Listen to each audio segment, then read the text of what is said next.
As I promised in the previous video, I was going to give my P38 a black undercoat, a black primer, and that has been done. Paint is dry and I'm gonna cover it in silver. When I was spraying, I hope I can close up so that you can see, I found a crack running from here to the nose, and I didn't understand because it was a crack I rectified and the seam was completely gone. And then I remembered I have filled the whole nose with lead shot, and I forgot to drill out 2 holes for the landing gear, for the front landing leg. That must have caused so much tension that because the whole nose is full of lead, the diameter of the drill was enough to make a small crack. It wasn't a huge gap, but it was visible, so I corrected that, and I noticed there was a little bitty blemish on the other boom. Otherwise, and believe me, I hardly did any sanding on these seams, and they completely disappear. So that's how good these old kits are. I'm getting my sanding stick out. I'll rectify these couple of small blemishes, and then I'll be back with a live video on me covering the whole airframe in silver. So, back in a jiffy. So, this is a part after correcting a few minor blemishes. I cleaned this area again, which split. The other little blemish on the right tail boom has been corrected now, so it's smooth. And I'm gonna undercoat it again with a bit of black, and then I'll decide on the color for the upper surface, or for the whole aircraft to be exact. Other thing I noticed was I drilled out the inlets on the turbochargers, but I didn't drill out the exhaust, so that was also corrected. As I said in the previous video, I'm going for a top color from Vallejo. They have a couple of silver-ish tones in their range. I got 3 of them, which is silver, chrome or steel. I made a small paint patch as stated: silver, chrome, steel. I don't know if you guys can see. I sure can't. Steel looks the brightest to me.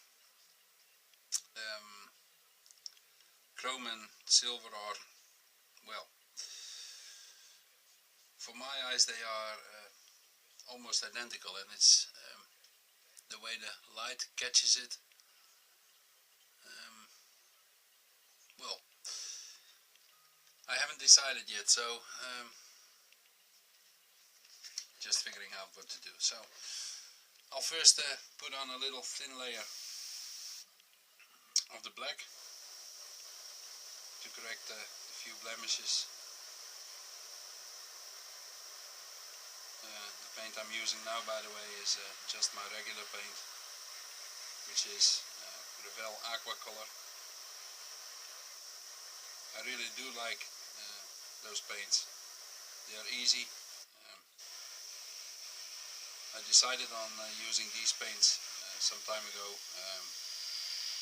not because of their quality, although they are good, as I said, but it had more to do with the availability. Vallejo for me is a very good paint, but I am having a lot of difficulties getting it. Of course, as all of you will do, I can order some online, but you know how it goes.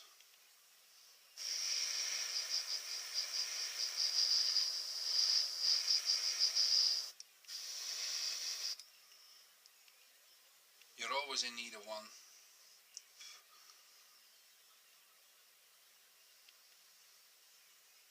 On a moment, that would be great to have a shop nearby to just pick it up. Just looking at the blemishes now. Yeah, well.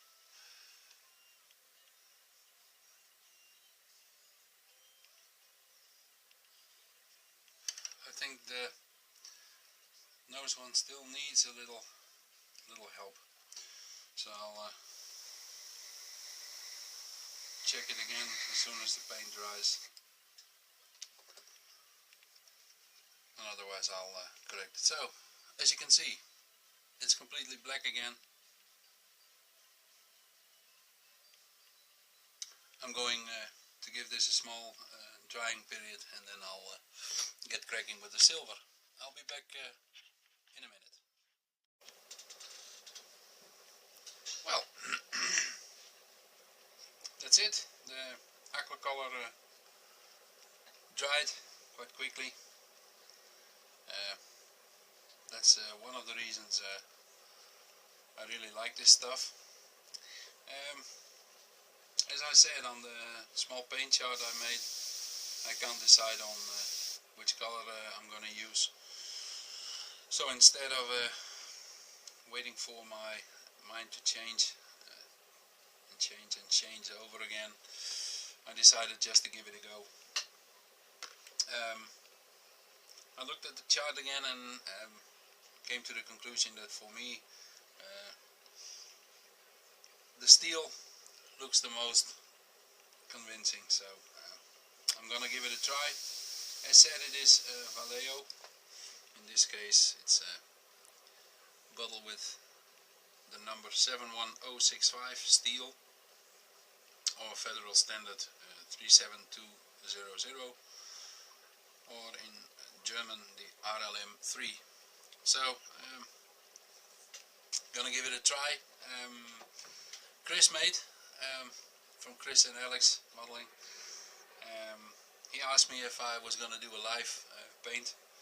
So done a little paint before in one of my first videos. So hope I don't screw this one up with all you guys watching. But I'll sure do my best. So here goes. I'll try and do the undersurface first, and hope the steel will still look good. If not, then I can always alter to another bottle. So here goes. Don't know if you guys have used the Vallejo colors before. They are good. It is a nice paint. I always have to get used to how it comes from the airbrush. They are pre-thinned, or at least the Model Air colors are pre-thinned. That means you can throw them in the airbrush and they are ready to use. Sort of a plug and play paint.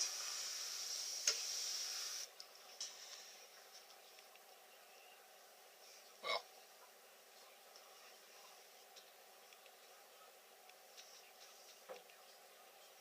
doesn't look too bad.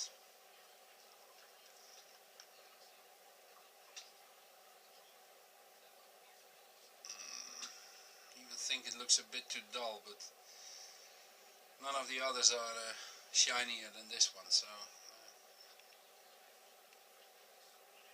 I think I'll stick with my meaning on it and give this one a go further. So as said, Vallejo, very good paint. It's the availability for me that makes it hard to use them. I haven't got any model shops in my area that sell it. Of course I can always order it online, but you know, ordering one bottle will make it very expensive with the shipping charges, which you always have to add. So that's why I stick to my Revel aqua colors. I think it also depends on the country where you live in. There are some countries where Vallejo is the paint on the market. So if you're lucky and have a shop in your area, then you can have any color in their fast range, because they have a huge range of colors. I've seen some, what's it called, Warhammer modelers who have about 20 shades of flesh color. That's great. There would always be a tone appropriate for the subject you're modeling. So, well,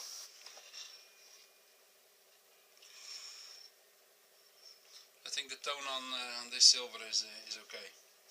Or steel. It's steel I'm spraying. Looks good. Flows nicely.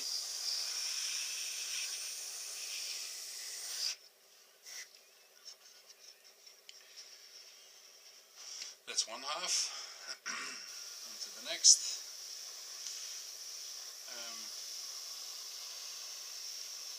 I don't know if you guys saw the video on Big Mick UK, who bought a new compressor. Buddy, that's an amazing piece of kit. I got a similar one myself, and I just saw Chris do a very good video on airbrush compressors.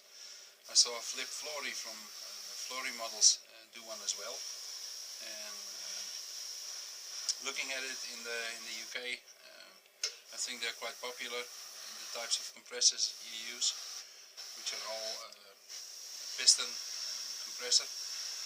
I have one myself as well, which I take with me when I go out to do some modeling. They are good, and I really can't add anything to it from what Chris already said. So I know what Flip Flory already said on the types. But anyway, as I said, Big Mac UK bought a lovely compressor. I was amazed by the price he mentioned, and I looked it up on the internet and found his brand and found his type of compressor. And they, yeah, well, of course they are expensive, but I have a bit of experience with these types of compressors, which are, if you look at the back side of your fridge or freezer, you will see a black unit, which is the motor. There are companies who make airbrush compressors from these types. I think the real technical call out for these things are hermetic fridge compressors, which means it's closed completely. For the airbrush types, the company who makes these things makes them so they can be opened, so parts can be exchanged if anything breaks. I've seen these types of compressors being used on a daily basis, and I had a type some years ago which was from, I think, 1984. People always tell you to change the oil every year. The guy who owned the thing had it since he bought it new in 1984, never changed the oil. I bought the thing from him. I did change the oil out of precaution, and it had ran for I think 5 or 6 years before anything went wrong on it. And going wrong meant that the regulator broke. So bought a new regulator for it, mounted it on, replugged it, and it was running fine again. So take a look at his videos, Big Mick UK, and then you'll see the type of compressor I'm using. And perhaps you noticed you don't hear it running. That's how silent it is.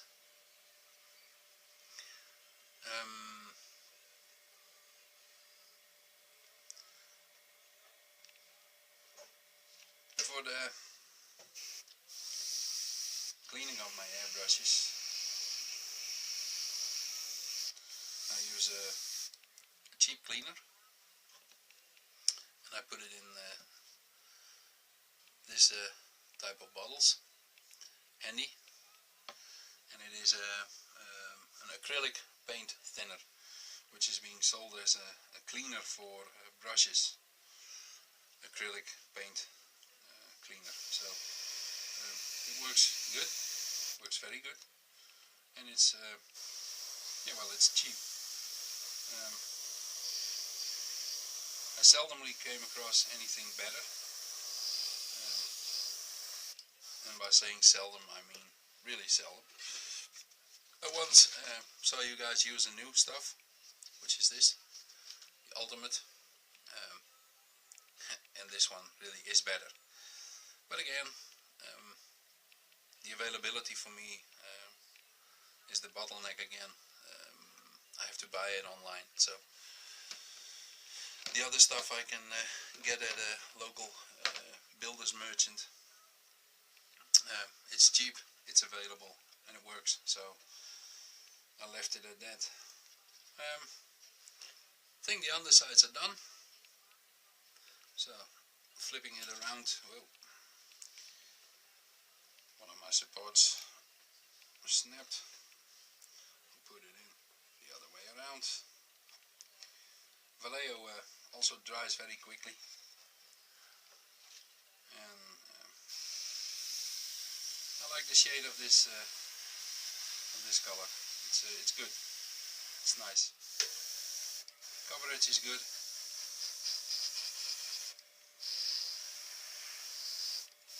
And the corrected blemishes, if I did my work,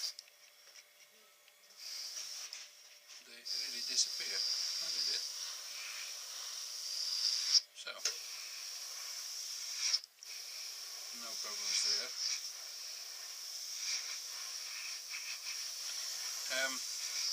One more thing about airbrushing, a basic rule which says air, paint, air, and it means you never stop giving air. As you can see, so I pointed out this way on the ground, the air is flowing constantly, and I'll pull back on the trigger for paint. If you want to stop the paint, just push the trigger forward, but don't release it. If you do release it, you have a tip dry, as you will all have had once. Of course, I'm getting tip dry as well, but doing it this way, the constant flow of air will take care of the clogging. So perhaps a little useful tip. Give this a little pass, and then that will be job done.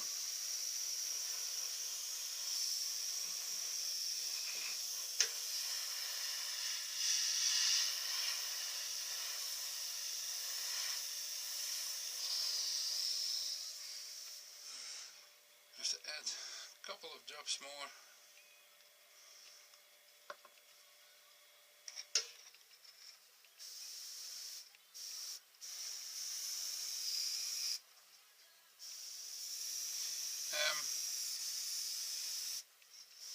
Newland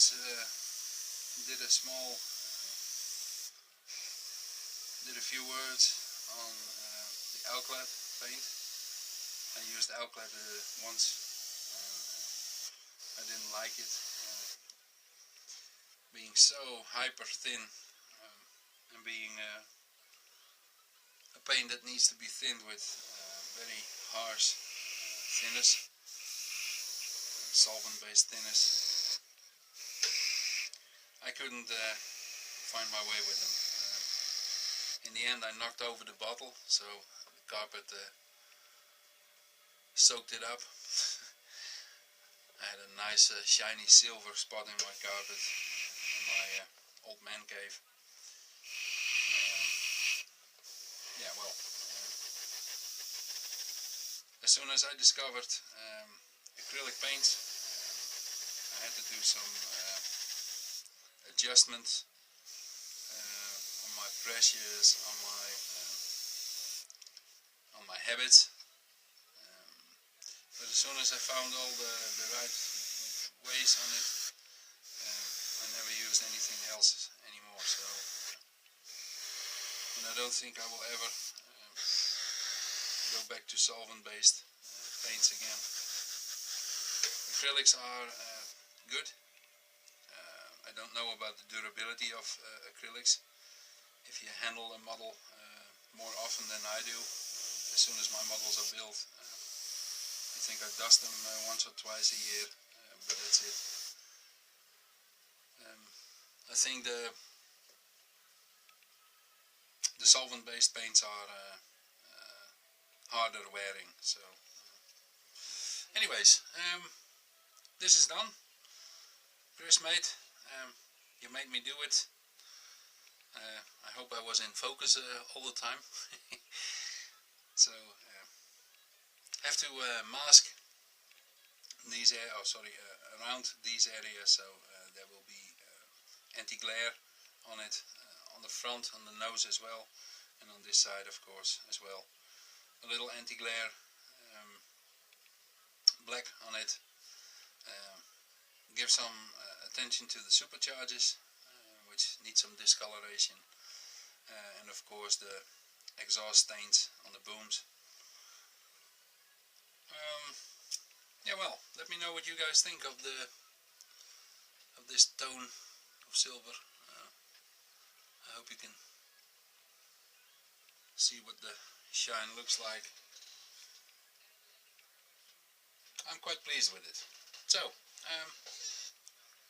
that's it. I'm gonna clean the airbrush, wait for this bit of silver to dry, and then I'll get cracking on with the rest of it, with the remainder.